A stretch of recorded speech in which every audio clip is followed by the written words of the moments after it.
Signatura a tres bandes entre els ajuntaments de Viladecans i Gavà i la multinacional Roca per rendibilitzar una part dels 273.000 metres quadrats que la factoria ocupa en aquests dos municipis. L'empresa ha aprofitat per assegurar que tant la continuïtat de la producció com la dels treballadors està garantida. Roca mantindrà la seva activitat industrial al territori, és de manteniment, no hi ha cap canvi en absolut amb tot el tema de les activitats que en aquest moment està fent l'empresa dintre d'aquest terreny. El que és veritat és que segurament tot això pot acollir, com han manifestat els alcaldes, activitats econòmiques que complementin un terreny que en aquests moments està infrautilitzat. Una de les principals propostes de la companyia és traslladar la seva seu corporativa mundial des de Barcelona a aquest recinte, el que es veu com una oportunitat per atraure nova activitat econòmica a la zona.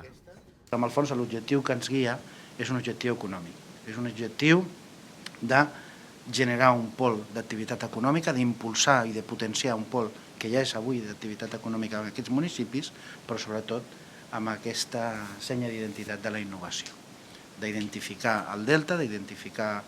Gavà i Viladecans i la companyia Roca com els líders de la innovació, un dels líders de la innovació a Catalunya.